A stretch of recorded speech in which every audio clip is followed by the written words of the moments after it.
ओम नमः शिवाय, जय महाकाल। हम सबको पता है कि 3 दिसंबर को मार्गशीर्ष महीने का बड़ा रविवार का बहुत ही प्यारा सा दिन है और आप कुछ भी मांगते हो भगवान से ना, वो कोई भी इच्छा आपकी पूरी नहीं होती। तो ये वीडियो आपके लिए है, जो कि पूज्य गुरु जी की कथा से सुन के बहुत अच्छे से आपको समझाऊंगा।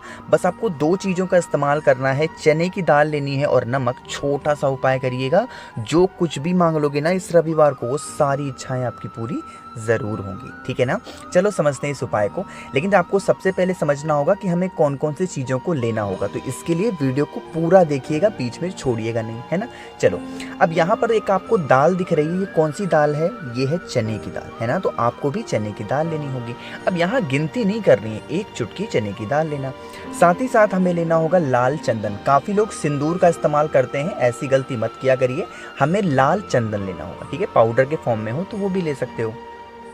अब यहाँ पर तीसरे नंबर पर आपको लेना होगा लाल फूल। लाल फूल जो स्क्रीन पे आपको दिख रहा है, कोई ज़रूरी नहीं कि आप यही लो, आपके घर के आसपास कोई भी लाल फूल हो तो वो लेना। अब इन सभी चीज़ों को ले हुए लेना और क्या करोगे, एक तांबे का लोटा लेना।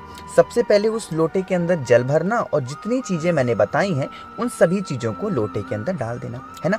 सुबह रविवार के दिन जब भी आप उठेंगे, तो जब सूर्य भगवान को अर्घ देंगे तो उसी लोटे में सारी चीज़ों को डाल करके सूर्य भगवान को अर्घ दे देना। 2 से 3 रविवार करके देख लीजिएगा, आपकी जो विशेष होंगी, जो इच्छाएं होंगी, वो सारी की सारी पूरी हो जाती है ना। रविवार के दिन चने की दाल का बहुत महत्व है, लाल चंदन का बहुत महत्व है, साथ ही साथ लाल फूल का भी बहुत महत्व है। इन सभी चीज़ों को डाल के अर्घ देना स्टार्ट कर दीजिए। रविवार से रविवार आपकी सारी इच्छाएं पूरी होंगी। समझ में आई बात मेरी? चलो, तो यहाँ पर हम लोगों ने चने की दाल की 2 बात कर ली है।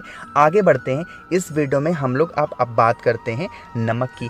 कहोगे भैया नमक की तो हम बात कर लें, लेकिन इससे हमें फ़ायदा क्या होगा? इसका एक फ़ायदा बहुत बड़ा है कि अगर आपके घर में पैसों को लेके बहुत ज़्यादा प्रॉब्लम होती है, यानी कि माँ लक्ष्मी का वास आपके घर में नहीं है, तो ये वीडियो आपके लिए है, ठीक है। देखो, अब हमें कौन कौन सी चीज़ों की ज़रूरत होगी समझिएगा। अब आपको ज़रूरत होगी इस तरीके से नमक की, लेकिन नमक हमें पिसा नमक नहीं लेना है, खड़ा नमक लेना होगा। किसी भी बड़े किराना स्टोर पे बहुत आसानी से आपको ये खड़ा नमक मिल जाएगा, ठीक है। तो कितने टुकड़े लोगे? 7 टुकड़े आपको लेने होंगे खड़े नमक के। कितने? 7 टुकड़े लेना। जिस टाइम पे, सुबह के टाइम पे, शाम के टाइम पे, रात के टाइम पे नहीं, जब आप सुबह झाड़ू लगा रहे हो अपने घर में, झाड़ू लगाने से पहले, चाहे कोई भी आपके घर का इंसान झाड़ू लगाता हो, आप उससे करवा सकते हैं या फिर आप खुद कर सकते हैं, तो बहुत अच्छी बात है, ठीक है। आपको मैंने 2 चीज़ें बताई, एक झाड़ू और एक खड़ा नमक। जो झाड़ू होगी, इस झाड़ू को आप अपने लेफ्ट हैंड में पकड़ेंगे, यानी कि बाएं हाथ में पकड़ेंगे, ठीक है। पकड़ लिया। दाहिने हाथ में, राइट हैंड में, जो 7 मैंने आपको नमक के टुकड़े दिखाए उनको पकड़ना और इसी झाड़ू के आपको 7 बार घुमाने होंगे, गिन करके। कितनी बार घुमाओगे? 7 बार। कुछ नाम नहीं लेना है, कुछ भी नहीं करना है, बस झाड़ू के चारों तरफ आपको कितनी बार घुमाना होगा? 7 बार आप घुमा लेना, ठीक है। घुमा लिया 7 बार। उसके बाद ये जो झाड़ू है ना, इसको वहीं पे छोड़ देना और जो 7 नमक के टुकड़े आपने लिए हैं ना, उसको लेंगे और आप अपने घर के बाहर, जो मेन गेट होगा ना, उसके बाहर खूब तेजी से फेंकेंगे और चुपचाप घर के अंदर एंट्री ले लेंगे। कुछ लोग क्या करते हैं, जब फेंकते हैं ना तो देखते हैं कि कहाँ कहाँ मेरा नमक गया है। ऐसी गलती मत किया करिए, ठीक है। जैसे ही आपने फेंका, तुरंत आप अपने घर के अंदर एंट्री ले लें और चुपचाप आपको अपना काम करना है। जो झाड़ू है उसको फिर से आप रेगुलर जैसे यूज़ करते हैं अपने घर में, झाड़ू का वैसे इस्तेमाल कर लिया करिए, ठीक है। समझ में आई बात मेरी? तो ये था कि अगर हमारे घर में धन संपदा नहीं आती है, माता लक्ष्मी का वास नहीं होता है, तो हमें क्या करना चाहिए, ठीक है। 2 उपाय की बात आपको समझ में आ गई होगी। आगे बढ़ते हैं इस वीडियो में, अब हम लोग अपने तीसरे उपाय की तरफ। लेकिन ये उपाय मैं आपको तब बताऊंगा ना, जब आप वीडियो को जल्दी से लाइक कर दोगे, ज़्यादा से ज़्यादा लोगों तक वीडियो को शेयर करेंगे और जितने भी भाई बहन मेरी इस आवाज़ को पहली बार सुन रहे हैं, तो चैनल को सब्सक्राइब करिएगा, ठीक है। चलो, अब समझते हैं कि इस तीसरे उपाय के आपके फ़ायदे क्या हैं, है ना। इसका बस एक फ़ायदा है और वो है इच्छा पूर्ति को लेकर के। मनोकामना आपकी पूरी नहीं हो रही है, अब वो मनोकामना किसी भी चीज़ को लेके हो सकती है। नौकरी हुआ, व्यापार हुआ, शादी है, विवाह है, किसी भी चीज़ को लेके उसके लिए करेंगे, ठीक है।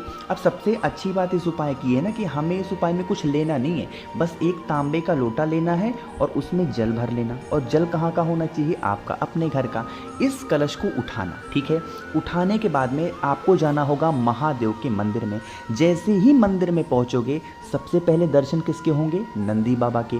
जो कलश का पात्र आपके पास में है, उसका जल थोड़ा सा नंदी बाबा के उठे पैर पे समर्पित करेंगे, श्री शिवाय नमस्तुभ्यम का ध्यान करते हुए। ठीक है, पहला जल समर्पित कर दिया। अब वो पूरा जल समर्पित मत करना, थोड़ा सा जल समर्पित करना। ठीक है, समर्पित करने के बाद में फिर नंदी बाबा के पास से हटेंगे और महादेव के शिवलिंग की तरफ जाएंगे। जब महादेव के शिवलिंग की तरफ हम जाएंगे तो महादेव का एक चौखट भी पड़ेगा। अरे पड़ेगा कि नहीं पड़ेगा? तो थोड़ा थोड़ा जल आपको महादेव की चौखट के ऊपर भी डालना है। लेकिन जब यहाँ पे डालेंगे तो आपको दूसरा नाम बोलना होगा। किसका नाम लेके?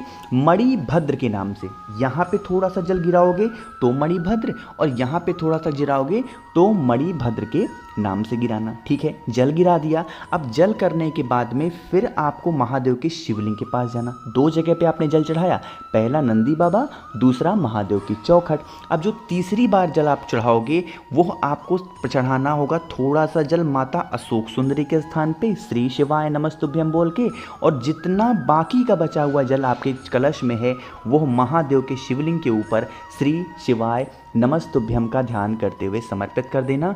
जल बहता हुआ जलाधारी से नीचे गिरेगा। इस जल को किसी पात्र में रोक लेना और रोकने के बाद आप उसको लेके अपने घर चले जाना। ठीक है, और उस जल को अपने पूरे घर में सिर्फ वॉशरूम को छोड़ करके हर जगह पे छींट दीजिएगा। जितनी नेगेटिव एनर्जी आप पे घर में होगी, जो आपकी कामना को रोकती है, जो आपके विश्वास को रोकती है, वो सारी नेगेटिव एनर्जी, नकारात्मक ऊर्जाएं आपके घर से बाहर जाएंगी और महादेव तो इससे खुश होते ही होते हैं। समझ में आ रही बात मेरी ना? चलो, तो 3 उपाय की बात हमने यहाँ पर कर ली है। आगे बढ़ते हैं इस वीडियो में। अब हम लोग अपने चौथे उपाय की तरफ, और ये चौथा उपाय भी बहुत स्पेशल है, बहुत प्यारा है, क्योंकि यह उपाय से आप माँ लक्ष्मी को खुश कर सकते हैं, अपने घर में धन संपदा को बढ़ा सकते हैं ना। समझिएगा इस उपाय को, लेकिन बार बार कह रहा हूँ कि वीडियो को मैक्सिमम लोगों तक शेयर ज़रूर करिएगा। ठीक है, चलो अब समझते हैं कि हमें कौन कौन सी चीज़ों को लेना होगा। स्क्रीन पर आपको सफ़ेद फूल दिख रहा है, तो आपको लेना है एक सफ़ेद फूल। ठीक है, कोई भी सफ़ेद फूल आपके घर के आसपास मिल जाए, एक सफ़ेद फूल लेना।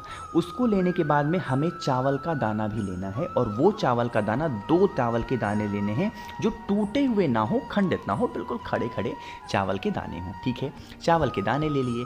साथ ही साथ आपको तांबे का लोटा लेना। इस तांबे के लोटे में जल भर लो। जल कहाँ का होगा? आपका अपने घर का। जो मैंने 2 चावल के दाने दिखाए वो इसी कलश के अंदर डालेंगे, और एक सफ़ेद फूल को भी कलश के अंदर डाल देना है ना। 20 मिनट तक इस कलश को ऐसे का ऐसा ही छोड़ देना। जो आपने सफ़ेद फूल डाला है उसको निकाल लेना, और इन सभी चीज़ों को लेके पहुंच जाओगे कहाँ पे? महादेव के शिवलिंग के पास में। फेस रखेंगे उत्तर दिशा, नॉर्थ डायरेक्शन। सुबह करना चाहो सुबह करो, शाम को करना चाहो शाम को करो। सबसे पहले जो जल है आपके पास में, उस जल को स्मरण करेंगे, महादेव का कोई भी नाम जो आपको ईजी लगता हो, आसान लगता हो, वो बोल करके। और उसके बाद में जो आपके पास में एक सफ़ेद फूल है ना, उस एक सफ़ेद फूल को पहले माता अशोक सुंदरी के स्थान पे रखेंगे, और फिर यहाँ से उठा करके महादेव के शिवलिंग के ऊपर रख देंगे। ठीक है, रख दिया आपने। रखने के बाद में महादेव से विनती करना कि हमारे घर में धन संपदा को लेके बहुत प्रॉब्लम है, माता लक्ष्मी की बहुत ज़्यादा कमी है, हम लोग बहुत परेशान हैं, कर्ज बढ़ते जा रहे हैं, धन संपदा नहीं है, आप हमारी इस इच्छा को पूरी करें। अपने अकॉर्डिंग प्रार्थना करने के बाद में जो एक सफ़ेद फूल आपने यहाँ पे चढ़ा रखा है महादेव के शिवलिंग के ऊपर, इसको लेके आप अपने घर चले जाना, दुकान चले जाना, व्यापार वाली जगह पे जाना। जिस भी चीज़ की कमी है, धन की कमी है, सफ़ेद फूल को तिजोरी अलमारी में रख दो। व्यापार नहीं चलता है तो उसको अपनी दुकान में रख देना। कुंदकेश्वर महादेव के नाम से करके देखिएगा। स्पेशल सा उपाय है सफ़ेद फूल का, जो कि रविवार के दिन का बहुत ही प्यारा सा उपाय होता है ना। हम सभी लोगों को इन सभी उपायों को ज़रूर करना चाहिए। छोटी छोटी चीज़ें होती हैं जो हमारी लाइफ में, हमारे जीवन में बहुत ज़्यादा काम आती हैं, जो कि हमें करना भी चाहिए। तो मैंने कोशिश की है आप सभी को बहुत ही प्यार से बहुत अच्छा समझाने की। वीडियो पसंद आती हो तो लाइक ज़रूर किया करिए। जितने भी भाई बहन इस आवाज़ को पहली बार सुन रहे हैं, चैनल को सब्सक्राइब करिएगा। और हाँ, वीडियो को लाइक सबको करना है। कुछ पूछना है नीचे कमेंट सेक्शन में पूछें मुझसे।